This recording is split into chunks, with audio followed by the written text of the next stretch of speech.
I always feel that in your work, I notice there's this kind of almost like world building. How important is that to you? I have this weird game. What if a cat was also half alligator? What would that world look like? If you're ideating, I think it's more fun to do it on paper. You get more interesting ideas on paper.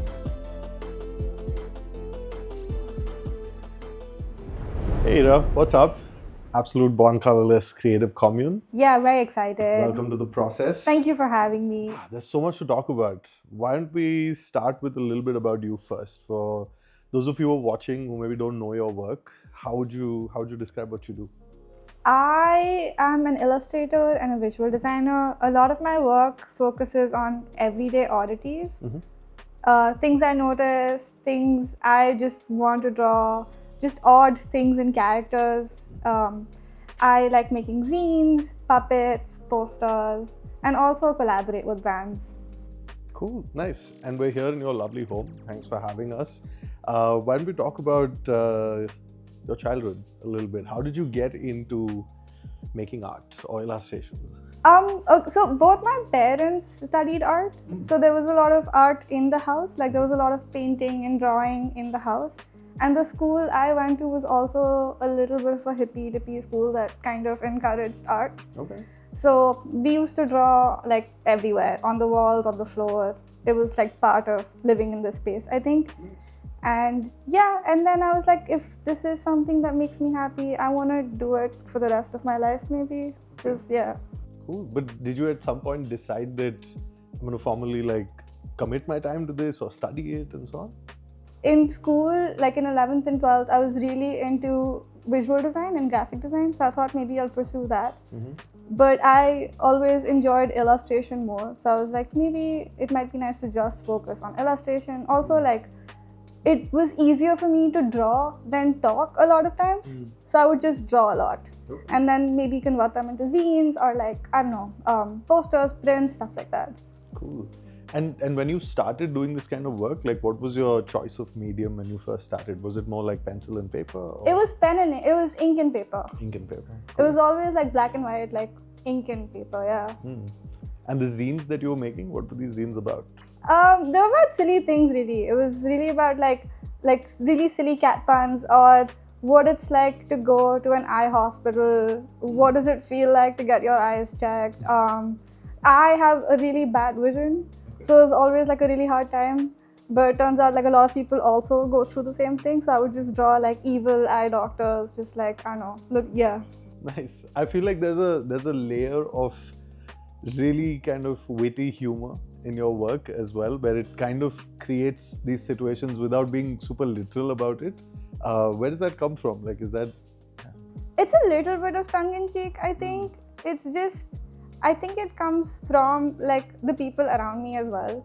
I think everyone is very, I don't know, they don't take a lot of things very seriously and they try to joke about it. I think it comes from all of my friends who are also really funny. But yeah, it's my version of like not taking a lot of, I don't know, stressful things that seriously, but also having fun in them. Yeah, for sure. And were you always like kind of committed to the fact that you're going to be a full-time artist, or was there a moment where it kind of switched? No, I mean, I want to take a gap year and I wanted to maybe figure out like what I wanted to do in life. But in that gap year, the only thing I did was I drew a lot. So, which made it very clear for me that, hey, maybe this is what I should be doing. So yeah, I think. And then it was a lot of like, work didn't seem like work when I draw, right? It's just like, it's a fun thing. So I really enjoy it, which for me made sense to pursue it full time. From it being something that you did as your own personal kind of outlet, at what point did it turn into something you could do for other people, like respond to a brief and draw it for a brand, for example? I mean, so like I said, I was also pursuing graphic design. So I was working for studios who were doing like very serious graphic design work, which was very client oriented, which gave me a certain amount of structure to pursue client work independently. But also the kind of personal work I do, whether it's like zines or just like funny illustrations, brands like that and they want to approach me for that kind of work, which is also like great for me. because I get to draw for them. And there's a very sort of fine line, I feel, between practicing art and practicing design. I think a lot of the general public kind of doesn't see the difference between the two. How do you approach it? Do you feel like it's different when you're working on a zine as opposed to, let's say, a client brand project? Yeah, I think a lot of client work is really like, it depends on what they want out of that project. It's more structured. It's more, even if it's conceptual, it's still based on ultimately what their end goal is with that product, illustration, XYZ. I think for me, personal work, I take it more like how I would approach a painting or an art project. It's still like I'm doing it for me mostly. So if it's funny to me, it's gonna go. Or it's gonna get printed. I don't really care for the audience that much.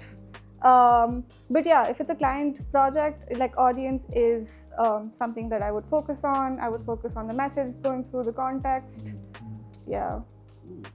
And let's speak about the process a bit. How do you, like, the thing with visual art is quite often you have to start with a blank canvas, and sometimes that can be quite intimidating. How do you approach sort of that early phase of making something? I think if I like have interesting ideas, and if they don't, like, I'll start sketching them out first. Like, I'll start with paper first, and I'll make thumbnails. I'll also write. I think it helps me process visuals better if I have keywords to go back to. But if it takes like maybe more than 3 days to have one solid idea, I go down this like full spiral of an imposter syndrome. Like, why did you get this project? You suck. This is not for you. But I think like what ultimately makes it work is just like putting in the effort and just trying it. I think sometimes you get really stuck with your own like thoughts of maybe it not working out, that you don't even try to like make it work. But ultimately, if you keep like sketching or whatever, come up with a different idea every day, it works out somehow. Yeah, just sort of committing to the act of doing it, I guess. Yeah. Cool. And what about this project, the one that you made for Creative Commune? How did that come about? This was actually a lot of fun. So I think I had a bunch of ideas when we first started out. You know this. A lot of them were very like physical ideas or tactile ideas. But I think ultimately it was the idea was people coming together and celebrating themselves and their identities and being proud of it. Which again, it was really fun creating these characters that are relatable but also not. They have their own like space. They're also their own character. And then sort of combining them into this carnival of like color and animation. I mean, I think Born Colorless already speaks to that idea of, you know, sort of, it's not built around the idea of uniformity. Yeah. It's more, you know, wide variety of identity styles. People can come together and still celebrate each other rather than having to sort of compartmentalize and categorize.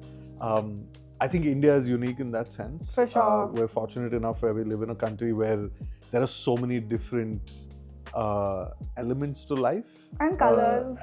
And languages and food. So there's a lot to draw inspiration from. Do you see yourself drawing inspiration from, you know, what you see around you, or what you see growing up? For sure. So I think I was born in Jaipur, and Jaipur has a lot of like these vibrant colors and puppets, and just like this very saturated craft space, I think. And I really love using colors like that, especially like in these characters also. They're bold in terms of, I think, their physique or their like character structure, but they're also bold in terms of colors, which I really enjoyed. I don't think I'm directly inspired by Delhi, but I think Delhi has this certain amount of chaos that's like very organized, but it's also so chaotic. I think that's something that's there in my work. I don't know if it comes from being there, but I think my work sort of falls into place but still looks insane. Yeah. Fair. I feel like also a city like Delhi is just this, like you said, a chaotic mix of so many things that I feel like when you're exposed to something like that over a longer period of time, inevitably there are influences that sort of come up. Do you feel like sketching out your ideas is where your sort of starting point usually comes from, or can you already imagine something and then you're trying to put it to paper? So it's sketching out, but it also like I write things down. Yeah. So it's either I would think of it as a series, let's say if it's for a zine, or even like I think I either would think in series, or if I would find something funny, I would just write it down and build on that. And then if I have multiple like things in that series, for example, if it's like multiple cat puns or multiple ideas for a zine, I would then sketch it out and like put it all together. I always feel that in your work, I notice there's this kind of almost like world building. Like if you're creating characters, there's now these characters exist in a place, and then they have peers, and then they have other characters, possibly a cat, possibly something else. How important is that to you beyond identifying just the character, but rather the entire world they exist in? I also like have this when I'm alone or when I'm traveling in the metro or wherever. I have this weird game which is like a what if game. So it's like, okay, what if a cat was also half alligator? What would that world look like? What would that like? How would that function? They're two different like, and then it's fun to imagine a world like that. Yeah. And then it's fun to imagine like different things in that world. Like for example, how would the trees look like? How would other species in that world look like? And then they all sort of fall into place. For sure. Yeah, cool. I find that fascinating. Tell me about what it's like to be doing this kind of work in India right now, because I feel like there's a lot of young people who are coming out of design college or studying art or are really interested in this kind of work, but the reality of what it's like to do this work full-time in India is quite unique in that sense. So, I mean, I work independently. So there are like, it's fun. It's a lot of fun. It's also a lot of fun that there are so many other people there, because that means more opportunities also, right? Like, but there are times where you have like insane work, and then there are times where the people are like, oh, this is what you do. But it's a little, it's not like a straight line where you get maybe like work all the time or work like no work at all. It's like, it's a little bit of a curve, I think, which is exciting, but also terrifying sometimes. I want to talk about collaboration, because I feel like it's a big word and it gets used in many different contexts. But I like to think of, you know, the idea of making art can either be sort of a journey of self-expression, where let's say maybe nobody else's expectations are attached to it outside of the one who's making it. Then there's commissioned work, where you're responding to, let's say, a brief or a client. And then there's stuff where you're just jamming with a friend or with somebody else that does music, for example, or animation. What are your thoughts on collaboration in general across the spectrum? I think I don't think I can do everything by myself. Like, I don't think I'll grow if I try to do everything by myself. I think collaboration is super important, especially if like I have friends who do a lot of different things, who are like maybe motion designers, sound designers. So it's a lot of fun to like work with them. You get to learn a lot from them, but you're also comfortable because you know them. And even for this project, right? Like, this was my first time doing proper animation. And there are frames that I needed help with. Like, I couldn't, like, it was not working out when I tried to do it myself. So I had to ask like people for help, and I could not have done it without them. Yeah, for sure. And do you see yourself also, do you see that the work evolves because of that? For sure. I don't think you can create anything in isolation. I think you need people, you need a different like perspective, different skill set. Cool. I know you also work in a lot of mediums. Like, you've been doing branding stuff, you've done zines, you've done illustrations, posters, animation films now. Is there something you keep going back to, which is like your thing, or like a particular technique, or just, you know? I think puppets and zines are like my thing. Okay. They're just the things that I do for myself. I don't think, they're like, I enjoy working on a silly, like, if it's a silly puppet, I would enjoy working on the movement of it, or like the joint structure, whatever. But but other things, like, it's fun to do like different kinds of work, right? It gets really boring sometimes if you're doing the same kind of. For sure. I keep asking this to illustrator friends of mine, the difference between sort of creating work more digitally, which I think now is very helpful, like on an iPad or using Procreate or any of these incredible tools, as opposed to just putting ink to paper and just it's one singular medium. There's no undoing stuff. You can't just go back 3 steps.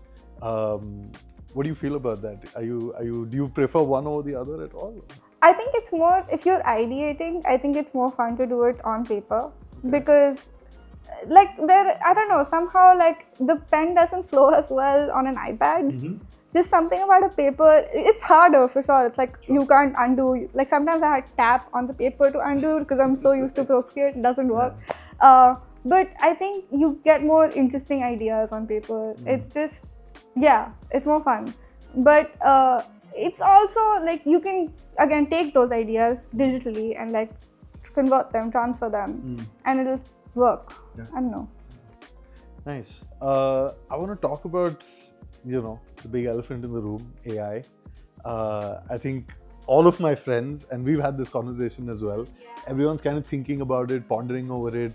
No one really knows what it means within the larger context of things, but it's here and I don't think it's going anywhere. I'd love to know what you think about it. I don't know. I think overall AI in the art space is bad. Okay.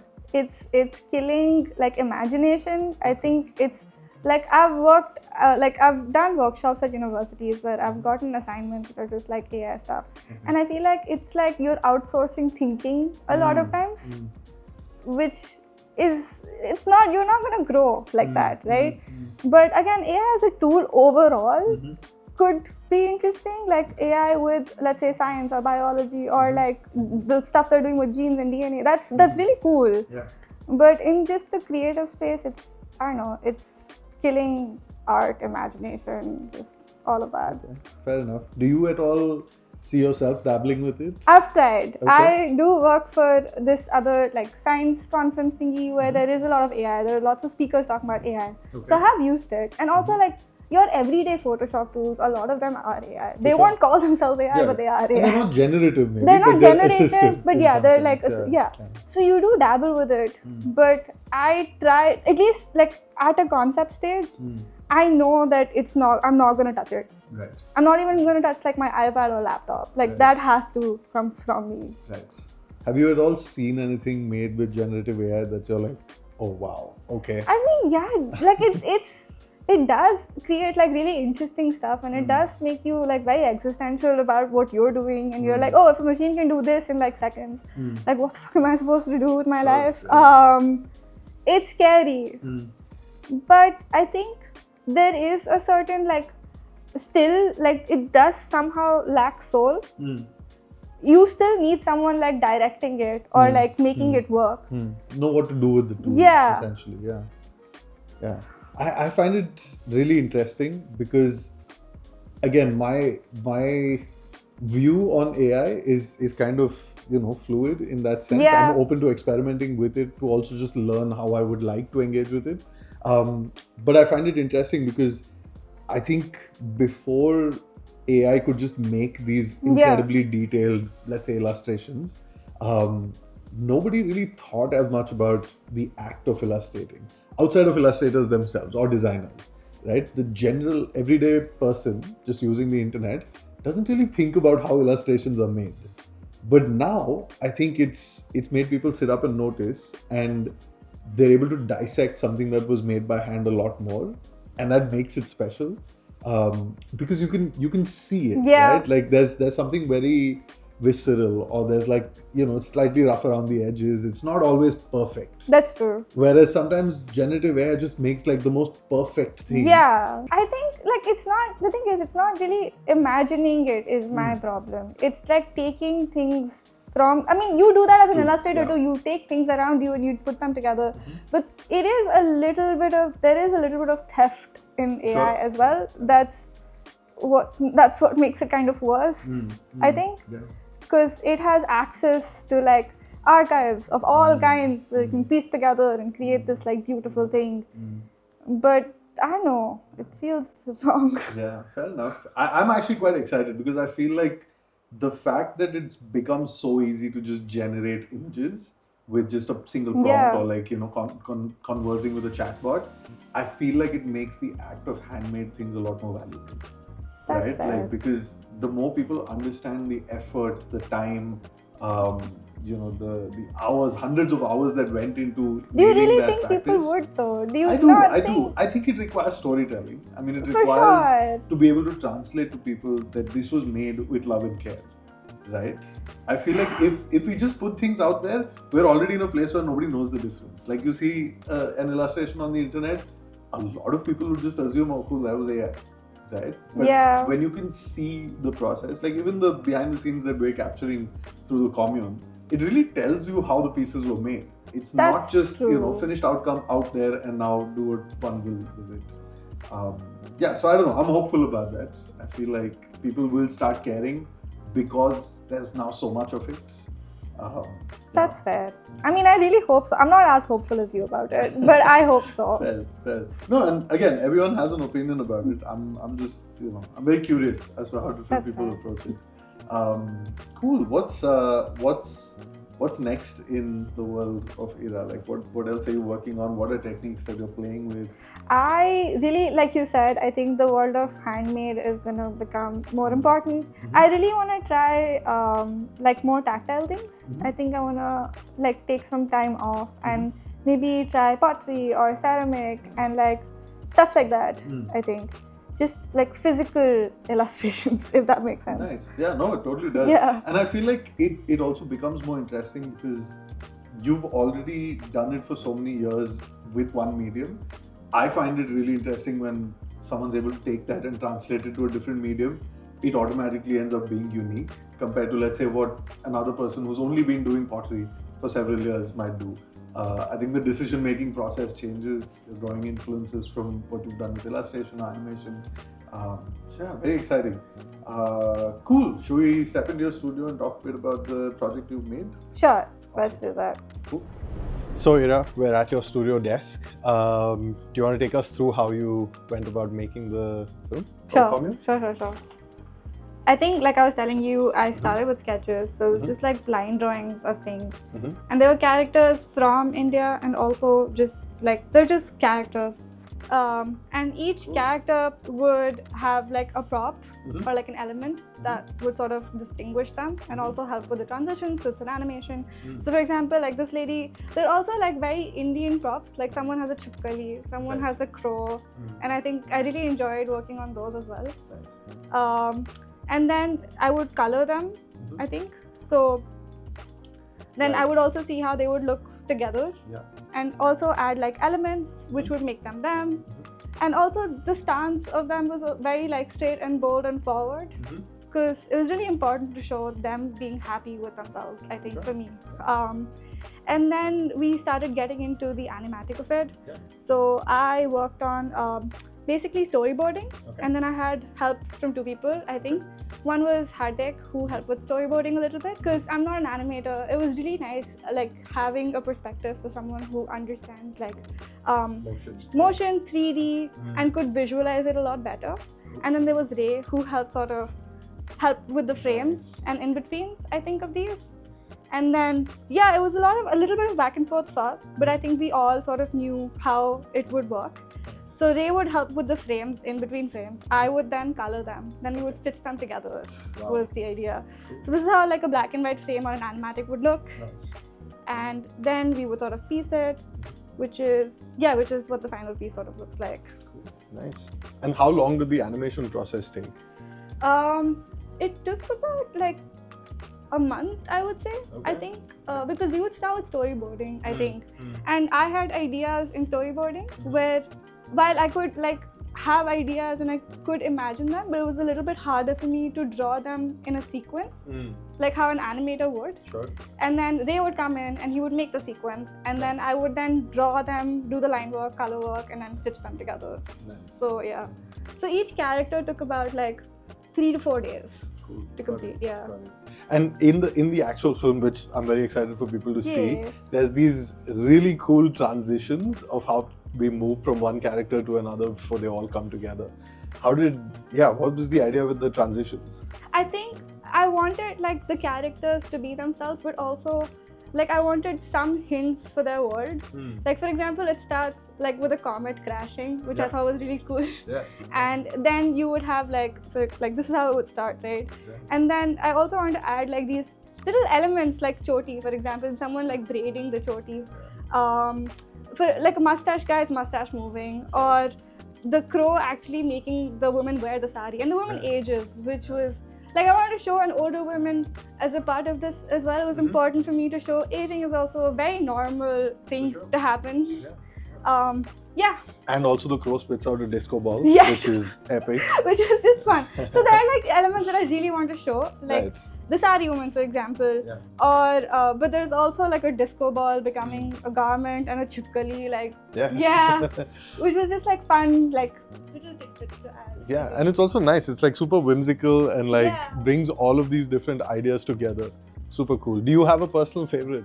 I love the chipkali man a lot. I'm same. super scared of chipkalis as a person. Okay. Like I like them. I think they're doing good work, but I don't want them around me.